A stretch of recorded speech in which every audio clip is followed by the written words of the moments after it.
جتنی بھی امتیں آئی ہیں جو لوگوں میں ظاہر کی گئی ہیں، ان ساری امتوں میں تم بہترین امت ہو۔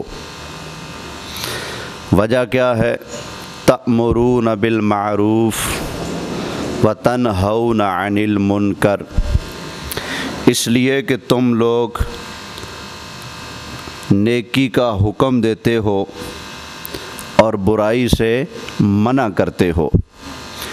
تو اس خوبی، اس کوالٹی کی وجہ سے اللہ فرماتا ہے کہ تم لوگوں میں بہترین امت ہو، کیونکہ تم برائی سے منع کرتے ہو اور اچھائی کا حکم دیتے ہو۔ پچھلی امتوں میں یہ چلا کہ جب انبیاء تشریف لے گئے، بعد میں جب امتوں کی باری آئی تو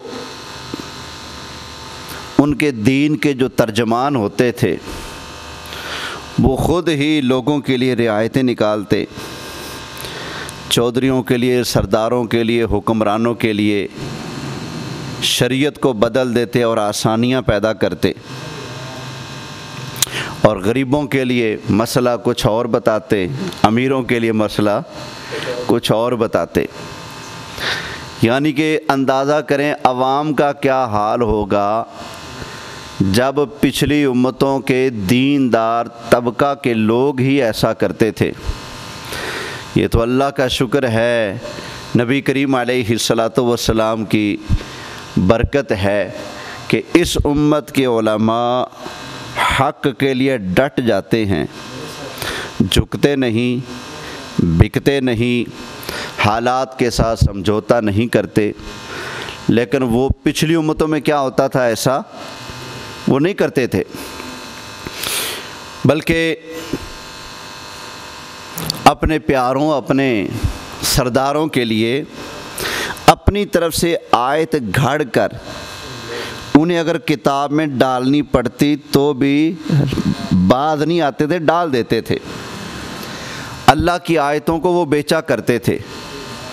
تو آیتوں کے لیے لڑنے والے محمد عربی کے غلام ہیں، آیتوں کو بیچنے والے پچھلے تھے۔ تو سرکار صلی اللہ علیہ وآلہ وسلم کی امت باقی امتوں میں سب سے افضل اور بہترین ہے۔ ایک وجہ تو یہ کہ ہم حضور کے امتی ہیں، ہمارے نبی سب نبیوں میں افضل ہیں، تو اسی کی نسبت سے حضور کی امت ساری امتوں میں افضل ہے۔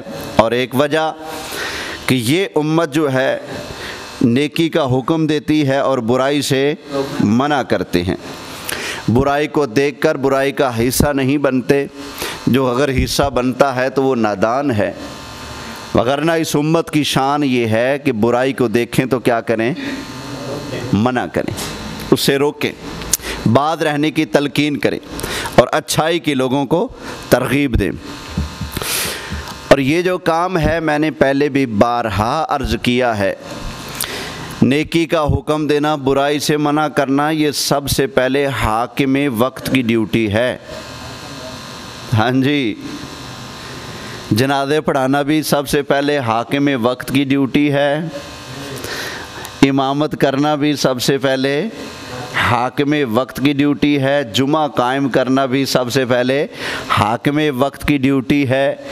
اب حاکموں نے اپنی ڈیوٹیاں چھوڑ دی، انہوں نے کہا ہماری ڈیوٹی بس لٹ گھسٹ کرنا ہے، تم جانو جنازے جانے، تم جانو جمعہ جانے، تم جانو خطبات جانے، تم جانو عیدین جانے ہیں۔ اللہ اکبر، وگرنہ یہ ڈیوٹی پہلے کس کی تھی بھلا؟ بولیں، برائی سے منع کرنا اور اچھائی کا آرڈر دینا، نمازوں کو قائم کرنا، مساجد کو آباد کرنا، مدارس کو آباد کرنا، یہ سب سے پہلے ڈیوٹی کس کی ہے؟ حاکم وقت کی، جو مسلمانوں کا حاکم ہے۔ اللہ خود ارشاد فرماتا ہے الذین ان مکناہم فی الارض اقاموا الصلاۃ، جنہیں ہم زمین میں حکومت دیں ان کا پہلا ذمہ ہے نماز کو قائم کرنا، نماز کو قائم کرنا۔ سمجھ آ گئی نا؟ اس لیے ہماری شریعت میں ہے جب جنازے کا وقت ہو نا پہلے دیکھو حاکم وقت ہے نہیں، چلو اس کا کوئی نمائندہ ہے نہیں، اب اس کے بعد میت کے ولیوں میں دیکھو کوئی ہے اہل جنازہ پڑھا لے، ہے تو ٹھیک، اگر وہ بھی نہیں تو اب دیکھو قریبی رشتہ داروں میں یا محلے کے امام صاحب اگر ہیں چلو وہ پڑھا دیں، جن کی باری سب سے اینڈ میں آتی ان کو جنازوں میں ہم نے صاحب سے آگے رکھا ہے، جبکہ حکومت سنبھالنا شریعت کو نافذ کرنا بھی انہی کا ذمہ تھا جو مسجدوں کے امام ہیں، سمجھ آ گئی نا۔ اس معاملے میں ہم کہتے ہیں مولوی صاحب تسی بس نمازاں پڑھاؤ، تہاڈا سیاست نال کی کم، تساں نمازاں پڑھاؤ۔ اے اللہ کے بندو، بخاری کی حدیث ہے، نبی کریم علیہ السلام نے ارشاد فرمایا بنی اسرائیل کے اندر سیاست اللہ کے نبی کرتے تھے، فرمایا اب میں ہوں، میں آخری نبی ہوں، میرے بعد تو کوئی نبی آنا نہیں، تو اب سیاست کا جھنڈا کون سنبھالے گا؟ نبی کریم علیہ السلام نے فرمایا میرے بعد میرے خلفاء وہ سیاست کے میدان کو سنبھالیں گے۔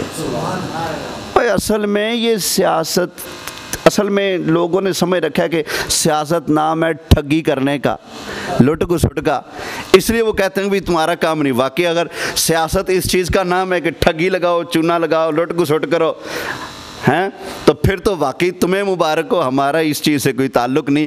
لیکن اگر سیاست نام ہو قوم کی خدمت کا اور حضور کے دین کو نافذ کرنے کا، شریعت پر عمل کرنے کا، نیکی کا حکم دینے کا، معاشرے میں برائی کی بائیکاٹ اور برائی سے منع کرنے کا نام ہو، تو پھر یہ سیاست میں پہلا حق حضور علیہ السلام اپنے نائبین کو، خلفاء کو، دینداروں کو دے کر گئے۔ تو بہرحال یہ برائیوں سے منع کرنا، اچھائی کا حکم دینا سب سے پہلے کس کا کام ہے؟ حاکم، اس لیے کہ جتنے اختیارات اس کے پاس ہیں ہمارے پاس تو نہیں، اسی وجہ سے جتنی بڑی کلاس اس کی لگنی ہے ہماری نہیں لگنی۔ ہر حاکم سے اس کی رعایا کے بارے میں پوچھا جائے گا۔ ایک سربراہ ہے اپنے گھر کا، اس سے صرف گھر کے افراد کے بارے میں پوچھا جائے گا، ٹھیک ہے نا، اور ایک سربراہ ہے پورے ضلع کا، اس سے ضلع کے بارے میں پوچھا جائے گا۔ ایک سربراہ ہے پورے صوبے کا، صوبے کے اندر جتنی دھاندلیاں دو نمبریاں ہوں گی اس کی موجودگی میں یا اس کے زیر سرپرستی، اس سے حساب لیا جائے گا۔ اور ایک سربراہ ہے پورے ملک کا، تو ملک میں جو کچھ ہوگا اس سے حساب لیا جائے گا۔ تو چونکہ حاکم وقت کے پاس اختیارات سب سے زیادہ ہوتے ہیں، اس لیے ان سے پوچھ پریت بھی سب سے بولیے زیادہ ہونی ہے۔ ہر شخص سے اس کے ماتحت کے بارے میں سوال کیا جائے گا۔ آپ کھیتی باڑی کر رہے ہیں، آپ نے جانور پالے ہوئے، گھر میں آپ نے ایک نوکر رکھا ہوا ہے، تو اس کے ساتھ آپ کا رویہ کیسا ہے؟ یا پھر آپ کے بیوی بچے ہیں، ان کے ساتھ آپ کا رویہ کیسا ہے؟ کیونکہ سربراہ آپ ہیں تو ان کے حقوق کے بارے میں آپ سے سوال کیا جائے گا۔ تو اس لیے جتنا بڑا عہدہ ہوتا ہے نا اتنا زیادہ خوف خدا بھی ہونا چاہیے، اس لیے کہ جتنا بڑا عہدہ ہے پیشی بھی اتنی بڑی لگنے والی ہے۔ اللہ تعالیٰ ہدایت نصیب فرمائے عہدہ داروں کو کہ یہ اپنی کرسی کا لحاظ کرتے ہوئے نبی کریم علیہ السلام کی شریعت کے مطابق حلال اور حرام کی پرکھ کریں اور جائز اور ناجائز کی پرکھ کریں اور عین شریعت کے مطابق معاملات کو چلانے کی اللہ انہیں توفیق عطا فرمائے۔ ہم دعائی کر سکتے ہیں۔ مجھ سے ہمارے ایک عزیز ہیں رشتہ دار، فوج میں ہیں، انہوں نے پوچھا بھی تم لوگ چاہتے کیا ہو، تمہارا منشور کیا ہے؟ میں نے کہا جی ہمارا منشور یہ ہے کہ ہماری عدالتیں، کچہریاں، ہمارے تھانے، ہمارے دفتر، ہمارے محکمے، یہ سب کچھ شریعت کے تابع ہو۔ انگریزی قانون کے مطابق ہماری عدالتیں نہ چلیں، ہماری عدالتیں اسلامی قوانین کے مطابق چلنی چاہیے۔ ہمارے ہاں قرآن نافذ ہونا چاہیے، شریعت نافذ ہونی چاہیے، نہ کہ انگریزی نظام۔ اسلامی نظام تعلیم ہونا چاہیے، نہ کہ انگریزی نظام تعلیم۔ تو کہنے لگے یہ تو ناممکن ہے، یہ تو جب محافظوں کی یہ سوچ ہے کہ اسلام لانا ناممکن ہے تو پھر باقیوں کا کیا حال ہوگا؟ ہاں جی، انہوں نے کہا جی یہ تو ناممکن ہے، یہ تو ہو ہی نہیں سکتا کہ یہاں اسلام نافذ ہو جائے۔ اللہ اکبر۔ میں نے کہا پھر اسلامی جمہوریہ نہ کہا کرو، اس کو انگریزی جمہوریہ کہا کرو۔ بھائی جب تم ہی اسلام کی بات نہیں کرو گے تو پھر اسلام کی بات کون کرے گا یار؟ اللہ اکبر۔ لیکن مایوس نہ ہو، وہ اندھیری رات جتنی لمبی کیوں نہ ہو، آخر کبھی نہ کبھی تو سورج طلوع ہو ہی جاتا ہے۔ تاریکی جتنی لمبی کیوں نہ ہو، اندھیرا جتنا اس کا پیریڈ لمبا چاہے ہو جائے، بالآخر کبھی تو طلوع آفتاب ہوگا، کبھی تو فجر کا اجالا ہوگا، کبھی تو روشنی چھا جائے گی۔ اور کچھ نہ ہو تو ہمارے نبی کریم علیہ السلام نے یہ تو ارشاد فرمایا ہے نا کہ حضرت عیسیٰ اور حضرت امام مہدی جب وہ جلوہ گر ہوں گے تو پوری روئے زمین پر اسلام کا سکہ ہوگا۔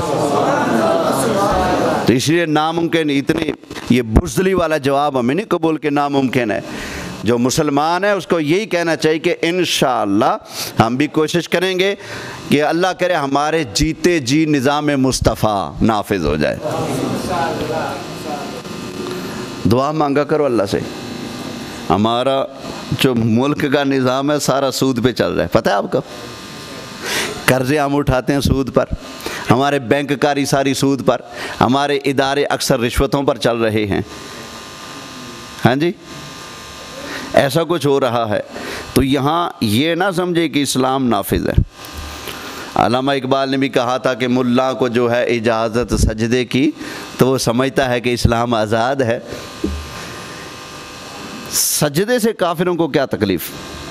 سجدے تو یورپ میں بھی ہو رہے ہیں۔ خالی مسجدیں بننے سے، قرآن چھپنے سے کافروں کو کیا تکلیف؟ مسجدیں تو یورپ میں بھی ہیں، امریکہ میں بھی ہیں، برطانیہ میں بھی ہیں۔ مسجدوں سے ان کو تکلیف نہیں، کوئی قرآن کا حافظ بن رہا ہے اس سے ان کو تکلیف نہیں۔ تکلیف ان کو اس بات سے ہے کہ اگر قرآن نافذ ہو گیا، شریعت نافذ ہوگی تو پھر ہمارا انگریزی کلچر جو ہے اس کو بائے بائے کرنا پڑے گا۔ جب اسلام آ جائے گا، جی اسلام تو اپنی پاور رکھتا ہے نا، اسلام کے اندر پھر یہ کافروں کی غلامی تو نہیں چلتی نا۔ اس لیے وہ چاہتے ہیں کہ کسی بھی طرح سے یہاں پر اسلامی نظام نہیں آنا چاہیے۔ کیوں؟ اگر یہاں اسلامی نظام آ گیا تو ان کی غلامی کون کرے گا؟ ان کی غلامی کون کرے گا؟ ان کو راضی کرنے کی باتیں کون کرے گا؟ اللہ اکبر۔ اب اس حوالے سے نبی پاک صلی اللہ علیہ وآلہ وسلم کے ارشادات میں آپ کے سامنے پیش کرتا ہوں۔ حضرت سیدنا ابو سعید خدری رضی اللہ تعالی عنہ بیان کرتے ہیں کہ رسول اللہ صلی اللہ علیہ وآلہ وسلم نے ہمیں خطبہ دیا اور فرمایا کہ آگاہ رہو، قریب ہے کہ مجھے بلا لیا جائے، یعنی کہ میری وفات ان قریب ہو جائے گی، اور میں اس بلاوے کا جواب دے دوں، یعنی میں لبیک کہوں۔ میرے بعد مختلف حکمران تمہاری ذمہ داری اٹھائیں گے، وہ جو کچھ کہیں گے اس پر عمل بھی کریں گے، اور عمل بھی اس چیز پر کریں گے جس کا انہیں علم ہوگا۔ ان کی اطاعت حقیقی اطاعت ہے۔ تم لوگ کچھ زمانہ اسی طرح رہو گے، یعنی کہ فرمایا کہ میرے بعد میں جب چلا جاؤں گا نا، میری وفات ہو جائے گی، اس کے بعد جو حکومت پر آئیں گے لوگ جو اس نظام کو آ کر سنبھالیں گے، فرمایا وہ جو کچھ کہیں گے اس پر عمل بھی کریں گے۔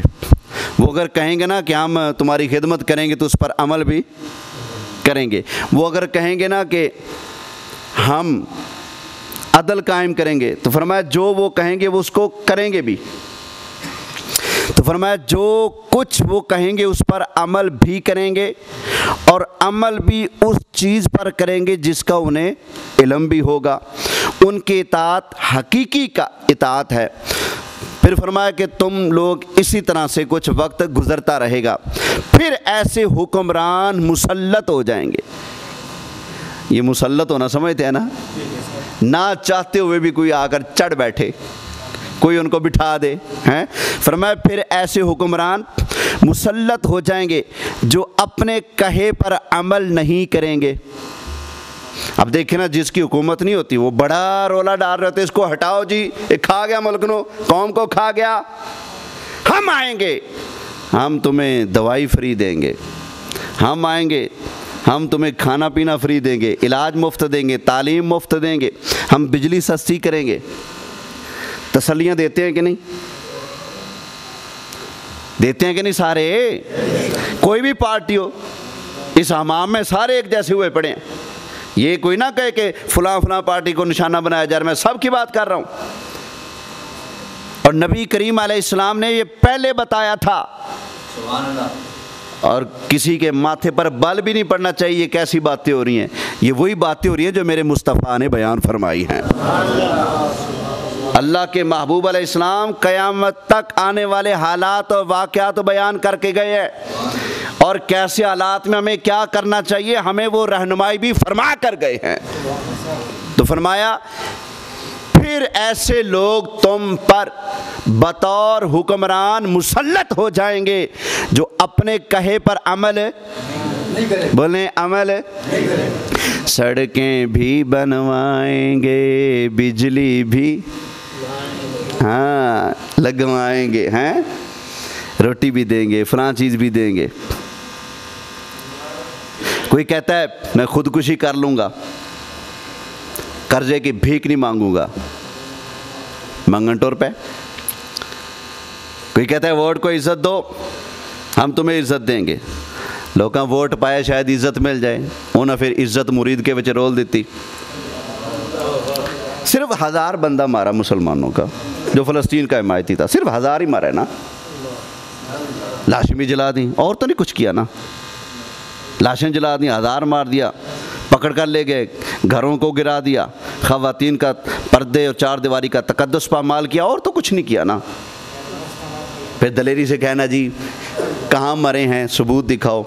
اب تو ثبوت آئے پڑے ہیں، سارے ٹرک میں لاشیں لوڈ کر رہے ہیں، سب کچھ آیا پڑا ہے منظر عام پر۔ تو نبی کریم علیہ السلام نے فرمایا تھا پھر ایسے حکمران آئیں گے جو اپنے کہے پر عمل نہیں کریں گے۔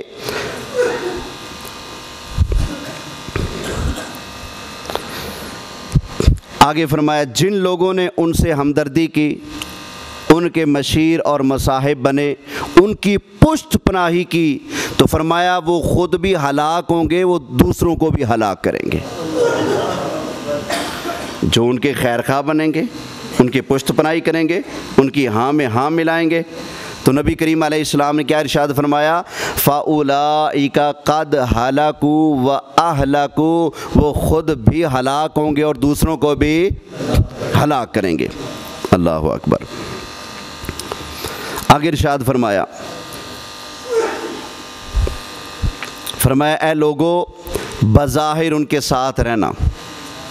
بظاہر کا مطلب یہ کیا ہے کہ کسی کو مجبوراً برداشت کرنا، کیونکہ اسلام کے اندر یہ نہیں کہ آپ حاکم وقت کے خلاف بغاوت کر دیں۔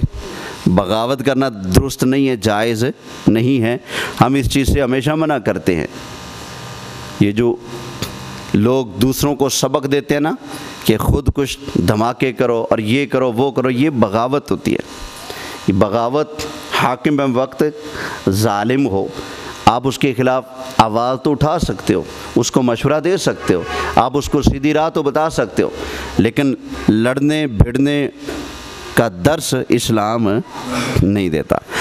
آپ اس کو عرضی اپنی پیش کر سکتے ہیں، احتجاج کر سکتے ہیں، لیکن حاکم خواہ کتنا ہی ظالم کیوں نہ، وہ اپنے ظلم کا حساب اللہ کو خود دے گا۔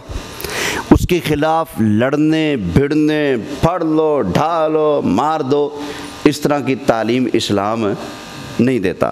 تو آقا علیہ السلام نے فرمایا بظاہر ان کے ساتھ رہنا، لیکن عمل کے معاملے میں ان سے جدا رہنا۔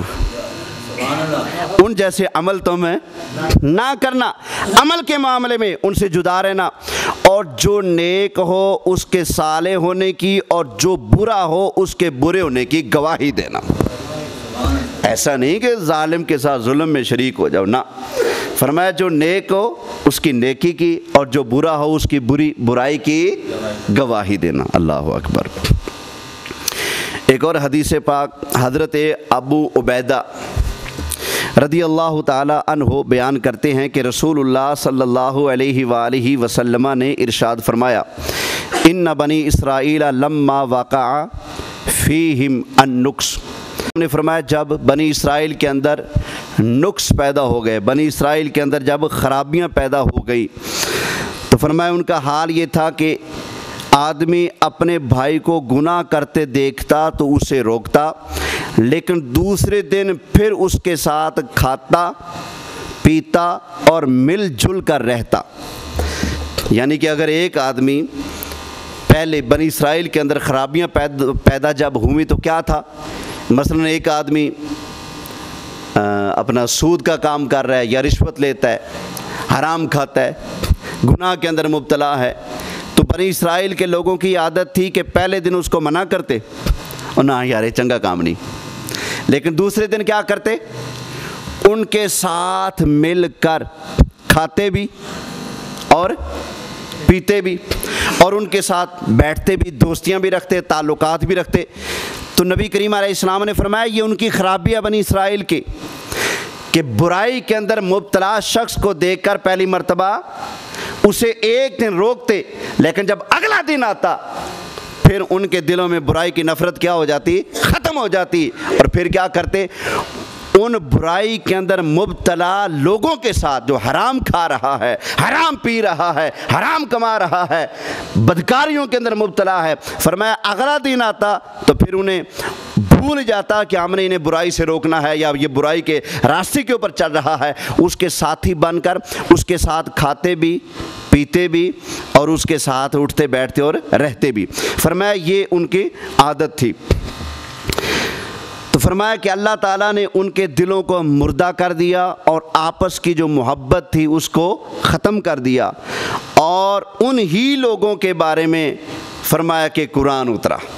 پھر اس کے بعد نبی کریم صلی اللہ علیہ وآلہ وسلم نے قرآن حکیم کی آیتیں پڑھی، بنی اسرائیل والوں کا ذکر کیا کہ برائیوں کے اندر مبتلا ہوتے، پہلے دن منع کرتے، دوسرے دن خود ان کے ساتھ شریک ہو جاتے۔ فرمایا ان کے بارے میں اللہ نے قرآن میں اتارا، کیا فرمایا، فرمایا لعن الذین کفروا من بنی اسرائیل علی لسان داود وعیسی ابن مریم ذالک بما عصوا وکانوا یعتدون۔ بنی اسرائیل کے کافروں پر لعنت کی گئی، کس کی زبان سے، علی لسان داود وعیسی ابن مریم، حضرت داود نبی کی مبارک زبان سے اور حضرت عیسیٰ نبی کی مبارک زبان سے بھی بنی اسرائیل کے ان کافروں پر لعنت کی گئی ہے۔ اللہ اکبر۔ آگے نبی کریم علیہ السلام نے آیات بینات کو تلاوت فرمایا، اور اللہ کے محبوب علیہ السلام نے وَلَٰكِنَّ كَثِيرًا مِّنْهُمْ فَاسِقُونَ یہاں تک ان آیات کو تلاوت کیا بنی اسرائیل کے بارے میں۔ فرمایا کہ وہ ان کے اندر یہ برائیاں تھیں، وہ حد سے بڑھنے والے تھے اور وہ برائی سے منع نہیں کرتے تھے اور اچھائی کی دعوت نہیں دیتے تھے۔ تو نبی کریم علیہ السلام نے ان کے اندر جو برائیاں تھیں اس کو ذکر کیا، اور ذکر کرنے کے بعد اللہ کے محبوب علیہ السلام نے وَكَانَ رسول اللہ صلی اللہ علیہ وسلم مُتَّكِئًا فَجَلَسَ، آقا علیہ السلام جب بنی اسرائیل کا ذکر کر رہے تھے تو سرکار نے پیچھے ٹیک لگائی ہوئی تھی۔ کیا ہوا تھا؟